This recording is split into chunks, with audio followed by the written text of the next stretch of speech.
अस्सलाम वालेकुम pine Ajmal Jami official में खुशामदीद। हफ्ता 15 मार्च 2025 जब ये खाक सर आपसे मुखातिब है। ये मेरा YouTube channel Ajmal Jami official है। मेहरबानी सब्सक्राइब कर लीजिए। लेस फनकारी मोर जानकारी हमारे यहाँ पाई जाती है।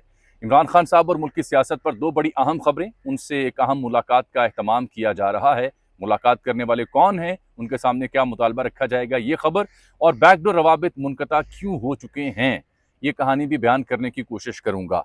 अमेरिका का भी शुक्रिया अदा किया हमने दहशतगर्द हवाले करके, और अब पता चल रहा है कि अमेरिका पाबंदियां लगा रहा है पाकिस्तान के ऊपर वीज़ा और सफरी, वो कहानी भी डिस्कस करूंगा। डीआईजी इमरान किश्वर मुस्ताफी हुए, दिल गिरफ्तार होकर, रंजीदा होकर, अब उन्हें मनाने की कोशिशें की जा रही हैं। सबसे पहले जो पाकिस्तान तहरीक इंसाफ की सियासी कमेटी है, पोलिटिकल कमेटी, बैरिस्टर गौहर हूँ, अलीमीन गंडापुर या दीगर लोग हूँ, ये केपी हाउस में इस्लामाबाद में कुछ रोज पहले इनकी मुलाकात हुई है इमरान खान साहब को लेकर के। तो जो उनका ऑफिशियल एक्स हैंडल है या सोशल मीडिया पे जो भी उनके नाम से वेरीफाइड अकाउंट्स हैं, वहाँ जो पैगाम जारी होता है, जो पोस्ट की जाती है, जो ट्वीट की जाती है, उसको लेकर के ये जो जाफर एक्सप्रेस का वाकया हुआ, खासी हुकूमत को परेशानी हुई कि जी बड़ा जारहाना ट्वीट था। और गो के बैरिस्टर गौहर और दीगर ने बड़े जिम्मेदार तरीके से इसकी मजम्मत भी की, फोर्सेस के साथ इजहार यकजहती भी किया। लेकिन जो खान साहब के अकाउंट से चीज़ें पोस्ट हुई, उन पर तशवीश का इजहार किया गया कि खान साहब तो जेल में थे जब वाकया पेश आया, तो बाहर बैठे कौन से लोग हैं जो उनके नाम से हैंडल करते हैं या ये बयानात जारी करते हैं। इससे पहले कि मैं आगे चलूं कि खान साहब से मुलाकात कौन करेगा और उन्हें क्या मनाने की कोशिश की जाएगी, सबसे पहले तो ये कहानी सुन लें कि कुछ अर्सा पहले, चंद माह पहले भी जो पॉलिटिकल कमेटी के कुछ लोग हैं, इन्होंने इमरान खान साहब से उनके एक्स और एफबी हैंडल के ऊपर बात करने की कोशिश की।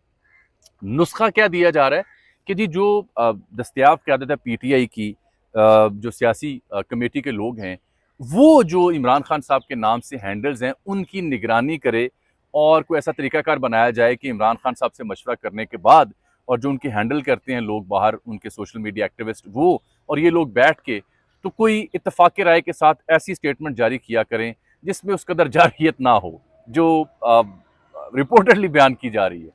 तो जो पहले, इससे पहले जो कोशिश हुई थी, ये तो मैं खबर आपको दे दूं, इससे पहले भी एक ऐसी कोशिश हुई थी, वो नाकाम हुई थी।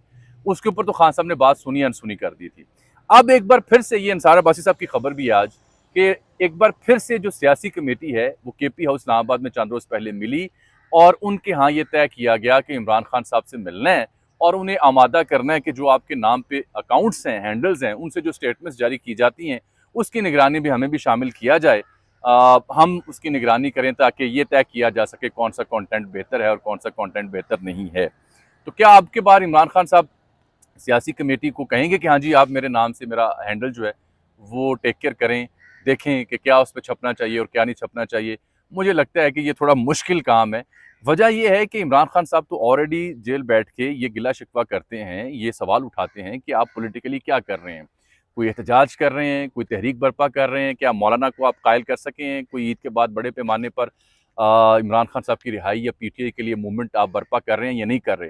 तो मालूम ये होता है कि हालिया जो जाफर एक्सप्रेस का वाकया पेश आया, उसमें जो हीट थी गवर्नमेंट सेक्टर की जानिब से, पार कॉरिडोर की जानिब से, वो बिलखसूस जो दस्तयाब क़यादत है पीटीआई की, उसने खासी महसूस की और करनी भी चाहिए थी, क्योंकि एक दहशत गर्दी का बहुत बड़ा वाकया पेश आया है, उसके ऊपर एक जिम्मेदार स्टेटमेंट्स आनी चाहिए थी।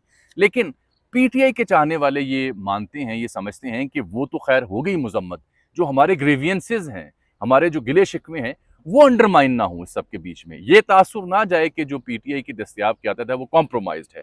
ये है वो बारीक नुक्ता जिसकी वजह से कहानी यहाँ फंसी हुई है। लेकिन अब इत्तला और ख़बर ये है कि एक बार फिर से जो सियासी कमेटी है वो इमरान खान साहब से मिलने की कोशिश करेगी और उन्हें इस नुक्ते के ऊपर कि उनका जो हैंडल है वो मैनेज करने की इजाज़त उनसे तलब करेगी। मेरा ख्याल है कि शायद इमरान खान साहब उस तरह से ना माने, लेकिन कुछ जो पीटीआई के अंदर हल्के हैं, उनका मानना है कि अगर कुछ ज़िम्मेदार तरीन जो सियासी लोग खान साहब को कायल कर सकते हैं, अगर वो उनसे बात करने में कामयाब होते हैं। फ़िलहाल तो उनके ऊपर जो सियासी मुलाकातें हैं वही नहीं हो पा रही जो जुमेरात के रोज़ हुआ करती हैं। यूजुअली तो ये मुलाकातें मंगल को जो उनके अहले खाना हैं, उनकी हमशीराएँ हैं या उनके वकील हैं, वो मिल पाते हैं, लेकिन जुमेरात को जो सियासी लोगों की मुलाकातें होती थी वो ना होने के बराबर हैं। दूसरी खबर मैंने देनी थी, जो बैकडोर राब्ते थे। आपको याद होगा चंद महीने पहले मैं अपने वीलॉग में खबर देता था कि बैकडोर रवाबित हैं। बिल्कुल वो रवाबित थे। अब इत्तला ये है, क्योंकि हमारा काम तो ये खबर आप तक पहुंचाना, कुछ लोगों ने शिकायत भी की कि आप क्रिटिकल तज्जिया नहीं देते। क्रिटिकल तज्जिया क्या करूं? क्या कहूँ कि जेल के दरवाजे तोड़ दिए गए, क्या कहूँ कि इनकलाब बर्पा हो गया है।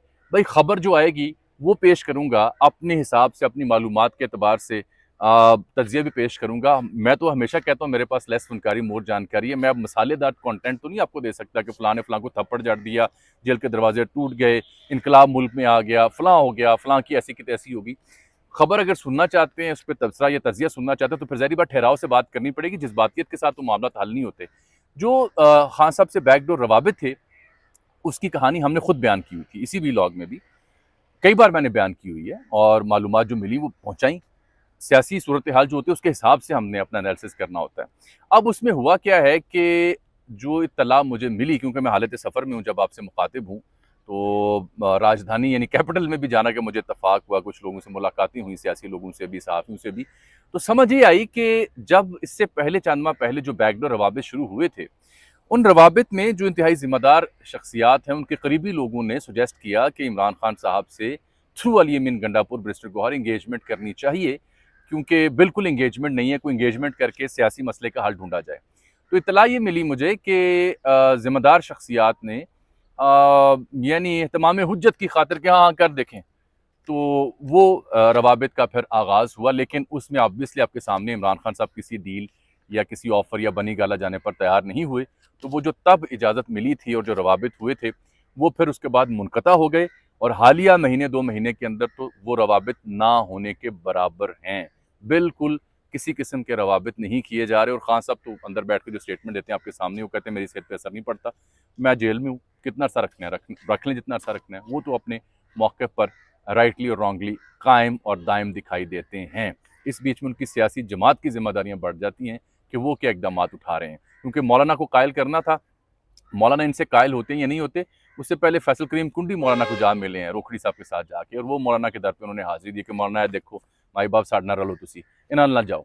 तो ये वो काम पीटीआई की सियासी कमेटी का था। आगे आ जाए, न्यूयॉर्क टाइम्स ने खबर छापी है पाकिस्तान के हवाले से, और अमेरिका इस वक्त ना, जिसे पंजाबी में कहते हैं, सही पूतरा हुआ है।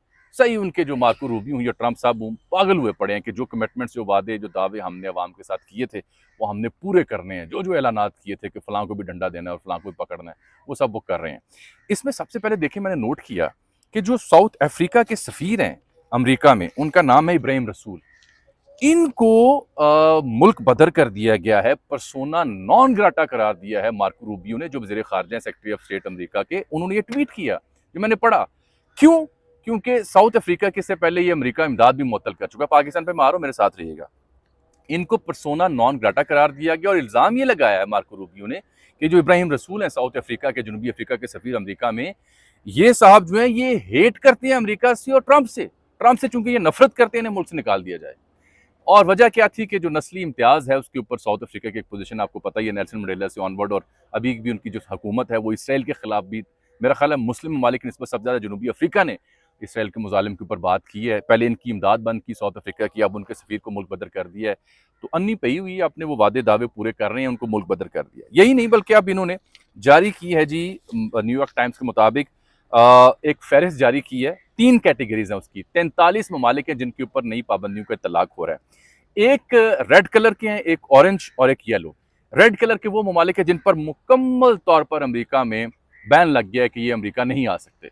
अफगानिस्तान है, भूटान है, क्यूबा है, ईरान, लीबिया, शुमाली कोरिया, सोमालिया, सूडान, वेनेजुएला और यमन। ये वो 11 ममालिक हैं जिनके ऊपर मुकम्मल पाबंदी रेड कर दिया गया है। दूसरी कैटेगरी है ऑरेंज। ऑरेंज कैटेगरी में वो ममालिक हैं जिनको कहा गया है कि वीज़ों के इजरा को महदूद किया जाएगा। जो तिजारती वीज़ा रखते हैं, तिजारत के लिए आना चाहते हैं, उनके लिए थोड़ी नरमी होगी, बाकी इजरा को महदूद किया जाएगा, यानी कम से कम वीज़े दिए जाएंगे। तो पाकिस्तानी जो वीज़ा लगवा के अमेरिका जाना चाहते थे, उनके लिए बहुत ट्रबल, बहुत प्रॉब्लम होगी। यही नहीं, बल्कि जो ग्रीन कार्ड होल्डर्स हैं उनके लिए भी सरदर्द शुरू हो गई है, क्योंकि अमेरिकी हुकूमत अब ये कह रही है कि जिस शख्स के बारे में हमें लगेगा कि ये मुल्क दुश्मन है या हमारे मफादात का तहफ़्फ़ुज़ नहीं कर रहा, उसका ग्रीन कार्ड कैंसिल हो सकता है। ये सरकारी तौर पर स्टेटमेंट दे रहे हैं। तो ये जो ऑरेंज कैटेगरी है, पाकिस्तान का शुमार इसमें किया गया है। बेलारूस है, इरिट्रिया है, हेटी, लाओस, म्यांमार, पाकिस्तान, रूस, सीरिया लियोन, जनूबी सूडान और तुर्कमानिस्तान। ये वो ममालिक है जिसमें पाकिस्तान का शुमार किया जा रहा है। अभी हमने दहशतगर्द उनके हवाले किया, वो हमारा शुक्रिया अदा कर रहे हैं, और फिर हमें ये ऑरेंज कैटेगरी में डाल के कहा जा रहा है कि आपकी जो वीज़े हैं उनको महदूद किया जाएगा। और फिर ऑलरेडी अमेरिका ने लेवल 3 लेवल 4 की हिदायत भी जारी कर रखी हैं अपने शहरियों को और अपने सफ़ीरों को, एम्बेसी के स्टाफ को पाकिस्तान में, कि बड़ी ख़तरनाक हालात हैं, दहशतगर्दी बढ़ रही है, अपना ख्याल रखें। अब सवाल ये है कि क्या, अब पूछते हैं, अब तज्ज़िया मेरा क्या है? अगर पाकिस्तान के ऊपर ये वीज़ों का इजरा महदूद किया गया है, हुकूमत पाकिस्तान कहाँ थी? अगर हम दहशतगर्द को उनके हवाले कर रहे हैं, उनके साथ क्लोज़ कोऑर्डिनेशन में हैं, तो क्या हमारी हुकूमत, हमारे सफारत खाने को या हमारे वज़ीर ख़ारजा को इस बात का इल्म नहीं था कि हमारे ऊपर सफ़री पाबंदियों का भी महदूद तरीके से इतलाक़ हो रहा है? हमने उस सिलसिले में क्या कोशिशें की? क्या हम स्टेट डिपार्टमेंट से, उनके दफ्तर ख़ारजा से राब्ते में हैं? और क्या हम, अमेरिका जब ये पाबंदियाँ लगाता है, तो बदले में हम भी अमरीकियों पर ये पाबंदी लगाने की हिम्मत कर सकते हैं? करनी चाहिए। अगर वो पाबंदियाँ लगा रहे हैं, तो आप भी जवाब दें। फिर ही मामला बैलेंस होता है ना, वरना तो एक पाबंदी के बाद दूसरी लग जाएगी। तीसरी लिस्ट है येलो, जिनको 60 दिन का टाइम दिया गया कि आप हमारी जो कंसर्न है उनको दूर करें। उसमें लंबी लिस्ट है, 22 ममालिक हैं, लेकिन वो सारे अफ्रीकी ममालिक हैं। तो ये वीज़ा शार्पली रिस्ट्रिक्टेड है पाकिस्तान का ऑरेंज कैटेगरी के अंदर। यही नहीं, बल्कि यही अमेरिका और सेक्रेटरी रूबियो जो हैं, चीन को भी धमकियां लगा रहे हैं कि चीन ममालिक पर, मुख्तलिफ ममालिक पर दबाव डाल रहा है कि ये जो युगोर मुसलमान हैं, जिनकी हालत ज़ार के ऊपर सवाल उठते हैं, उनको वापस भिजवाएं चीन में, ताकि हम उनके खिलाफ कार्रवाई कर सकें। इल्ज़ाम ये लगाते हैं कि थाईलैंड से उन्होंने 40 जो युगोर मुस्लिम्स हैं उनको वापस बुलवाया और उनको अपनी प्रिजन्स में रखा है। ये अमेरिका का इल्ज़ाम है चीन के ऊपर। चीन को भी वो आंखें दिखा रहे हैं और कह रहे हैं कि चीनी जो सफरा हैं और चीनी जो डिप्लोमेट्स हैं, उनके ऊपर भी पाबंदी लग सकती है। तो ये पाकिस्तान और अमेरिका का ताल्लुक। जाफर एक्सप्रेस पर जो हमला हुआ था, उसमें जो लोग सवाल उठा रहे थे कि जी नंबर पूरा नहीं है, डाटा पूरा नहीं है, कोई फ्लॉ है, BLA तो ये दावे कर रही है। देखिए, किसी मुल्क में रहते हुए दहशतगर्द तंजीम के जो दावे होते हैं, उनको कबूल नहीं किया जाता, क्योंकि ग्राउंड पे आज जब मैं आपसे मुखातिब हूँ, तमाम सहाफ़ियों को उस जगह ले जाया गया जहाँ ये हमला हुआ था। मोना आलम खान की तस्वीर भी आप देख रहे होंगे कि मोना खान की, कई सहाफ़ी वहाँ पहुँचे हैं जो दिखा रहे हैं कि ये क्लियरेंस ऑपरेशन हो चुका है। हाँ, दहशतगर्द कुछ वहाँ से भागने में ज़रूर कामयाब हुए। ये ख़दशा ज़रूर है कि कुछ कुछ अफराद उनके हाथ में हो सकते हैं, जो बुख्ती साहब भी कल कह रहे थे। लेकिन कल बुख्ती साहब ने जो जुमले यूज़ किए, I am not fingering you, मेरा ख्याल उनको अंग्रेज़ी ज़ुबान की उस तरह से समझ नहीं है। उनको अंग्रेज़ी की बजाय उर्दू ज़ुबान में बात करनी चाहिए थी। और कोई खातून वहाँ सर हिला रही थी, उसके साथ उन्होंने जो मुकालमा किया वो गैर ज़रूरी था, उन्हें ज़ेब नहीं देता था। सहाफ़ियों के सवाल सुनने चाहिए, मोहब्बत से और प्यार से। कोई इख्तिलाफ़ राय करे तो इसका मतलब ये नहीं है कि वो आपका दुश्मन है। मुफ्ती साहब को थोड़ी-सी ट्यूशन की और ट्रेनिंग की शायद ज़रूरत है, अंग्रेज़ी की बिलख़ुसूस। जाने से पहले इमरान किश्वर साहब, वो DIG जिन्होंने इस्तीफ़ा दिया, बड़ा दिल गिरफ्ता होके, रंजीदा होके। अब क्योंकि मैंने आपको खबर दी थी कि क्योंकि उनकी प्रमोशन हुई, ये वही साहब है जिन्होंने GIT 9 मई को हेड कर रहे थे और जिन्होंने वो तावीज़, गंडे और प्याले निकाले थे जब इमरान खान साहब को गिरफ्तार करने गए थे। तो उनकी स्टेटमेंट थी कि जी वहाँ से तावीज़ मिले हैं। तो वो उससे समझ जाएँ कि उनका रुझान क्या है या उनकी तबीयत क्या है और वो क्या खदमात सर अंजाम दे रहे थे। अब इन्होंने दिल गिरफ्ता होके, क्योंकि उनकी प्रमोशन नहीं हुई, DIG एडमिन है लाहौर में, इस्तीफ़ा दिया।